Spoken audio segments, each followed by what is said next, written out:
What's up, everybody? This is Terminator Juice, and welcome back to another Juice Opinions. This is number 30, and really didn't plan a lot to discuss. Just want to talk about ARMS, the info we got from the Direct, and obviously the Splatoon 2 single-player trailer. I know everybody and their brothers already covered this, but, me, I don't react to stuff. I just stay on my schedule. Something could be announced on Monday after the podcast, and you're going to wait till Friday or in the following Monday to hear about it. So that's how I do it. And so let's just get right in. I just want to say the ARMS Direct was a really great, individual Direct. They continued the style of the last time we saw ARMS in the Direct with the talking fist guy, whatever, I forget his name, and they didn't deviate from that at all. And it was almost like a TV presentation, of a real life sport or something, almost, just kind of like they just took it like, hey, this is ARMS, like this is the world of ARMS. There was no introduction from like Bill Trinan or anybody. It just went in. You had the announcer guy who's very charismatic, and I'm not sure who voices him, but they just talked about, basic stuff in the beginning, what you're getting in the game, different modes, did a character bio type deals showing a little bit of backstory, and then the default or the arms that those characters, are associated with, and then broke down the different arms and some techniques, and, showed new characters. It was just really well done, and it was entertaining. I think it was like 22 minutes or something long, and it flew by.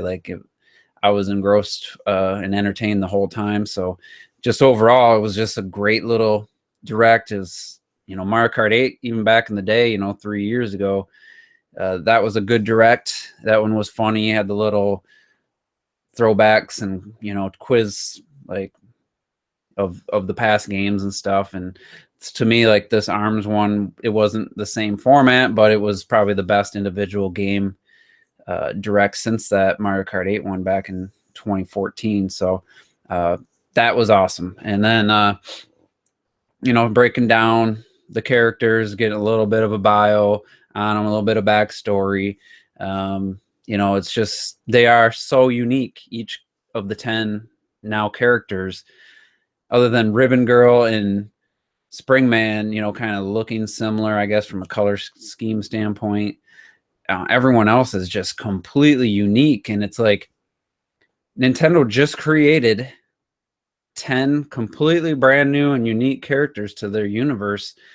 And, we don't know how long this game's been in development, but doesn't it seem like Nintendo's just effortless when it comes to creating, interesting characters? I mean, not all of them. To me, like Kid Cobra doesn't do much for me, like aesthetically or anything, but there's 10 new characters in the Nintendo, list of characters, of hundreds of characters they have. There's 10 new ones just like that.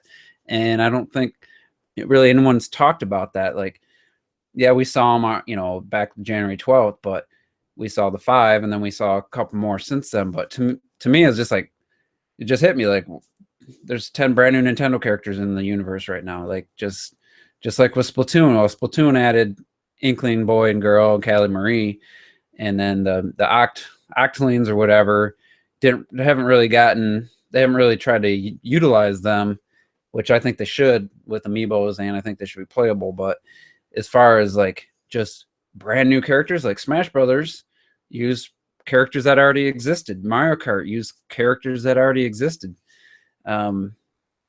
You don't get brand new characters like this from Nintendo very often. I mean, yeah, it happened with Splatoon, but it wasn't this many. And it's, you watch your Twitter feed, and a couple of them are really getting some attention, obviously, but overall, they're just really cool characters. And Helix, he's my favorite. Was it Grintendog? Helix is just the most personality, just the way he moves, like just the way he's sitting, just kind of grooving. I loved him the first time I saw him, and he looks even just as cool. Obviously, Min Min, I love the martial arts style. I'm not sure what discipline that is, but I love, you know, her movements. I don't know about her moves, and I'm not as into her look as some people. You know, I know some people are really into Min Min appearance wise. I just like her move set, the way she moves, her animations, and it's just really cool. And then obviously the one that's getting all the attention right now is Twintelle, and it's just kind of funny. I asked a question in the group chat, and I was kind of joking but kind of serious. But think about this. So this year we've gotten the new design for the fairy. Why can't I think? The fairy fountains. What do you call it? I can't think of their official name. You know, the fairies. You know, the in the Zelda series that you always have. And if somebody can, I'm drawing a blank. You know, they're not your standard female body type that you see in a video game. If you know what I mean, they're plus size, bigger bone. Or, yeah, the great fairies. I don't know why I couldn't think of that. And then Zelda, she got a little tweaking that was aesthetically pleasing to a lot of people. And then now you got Min Min and Twintelle taking it to a whole nother level. And it's like, you know, I appreciate all women, all shapes and sizes. It just seems like they're catering to a certain group that likes a particularly size and shape, you know, a little bit bigger, a little bit thicker, if you will. And I don't know if it's intentional. It just seems like they have, they're just going that direction. And maybe it's intentional, trying to appeal to certain people, or maybe that's just what the creators are find appealing to look at. I don't know. It's just very interesting thinking about it, but I'm all for it. I'm not complaining. And I you know, just look at Twitter. It's just so funny to see all the drawings are the fan art for Twintelle already, and it's the Inkling girl got the same like attention. Like the fan art was instant. It wasn't the same. It wasn't the same type though. Inkling girl was just, people just went crazy with the fan art, and it was cool, hip, cute, you know, type stuff.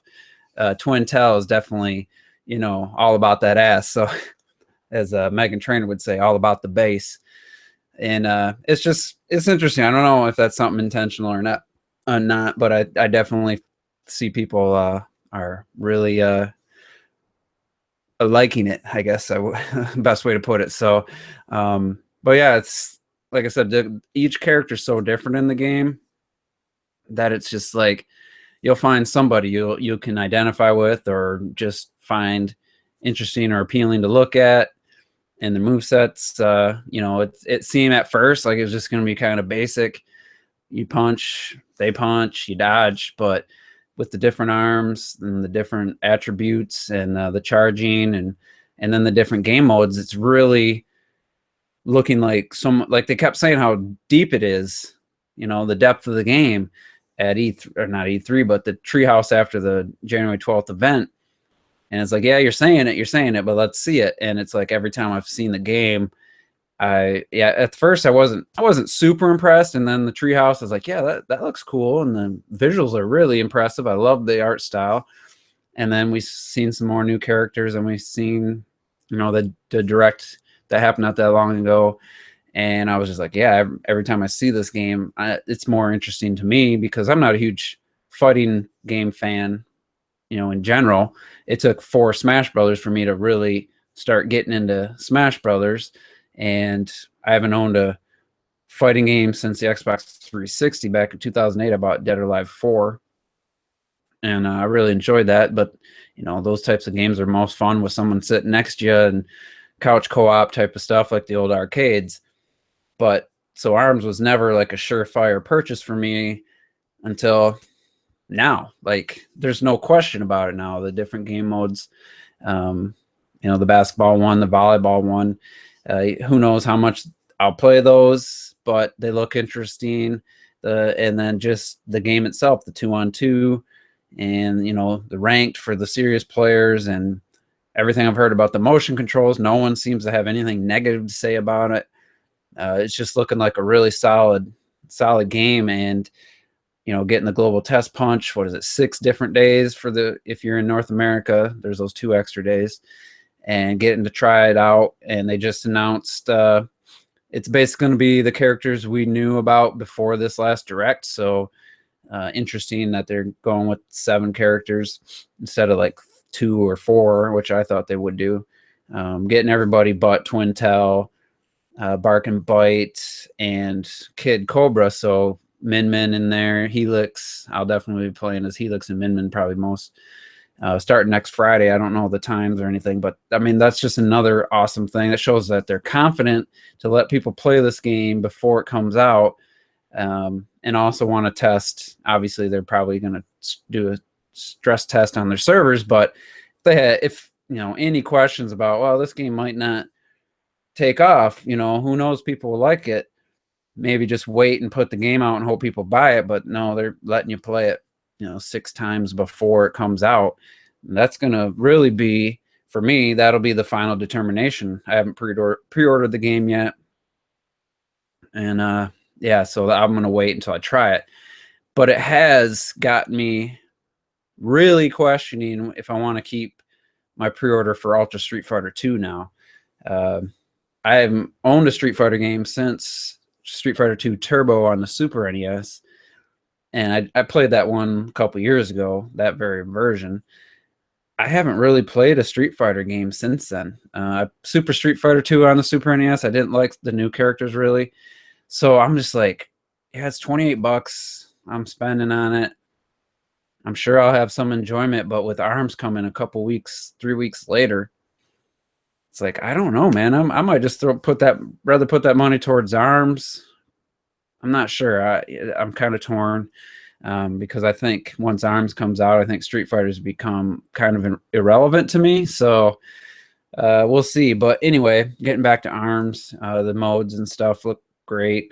And then, it worked for Splatoon, so they're trying it with this. Obviously, the global test fire happened before Splatoon came out.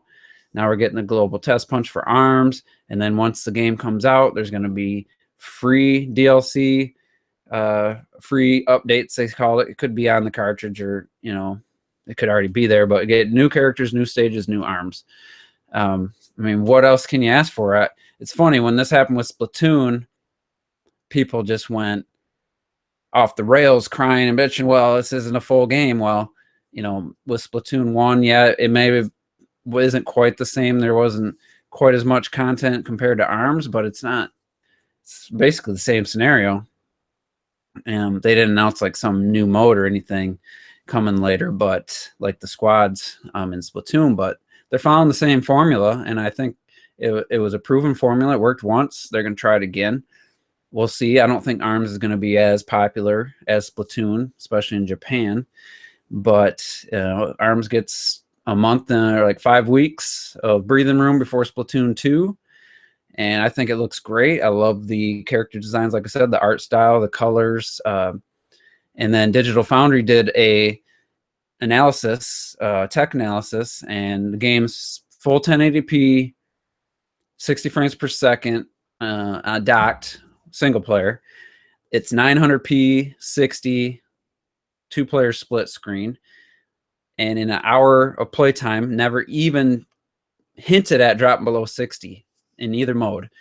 And then when you can do 4-player split screen on your TV, which is I was not expecting, then it drops to it's 900p at 30 frames, which I guess makes the game feel quite a bit different and chaotic. So I don't think a lot of people will be playing that way.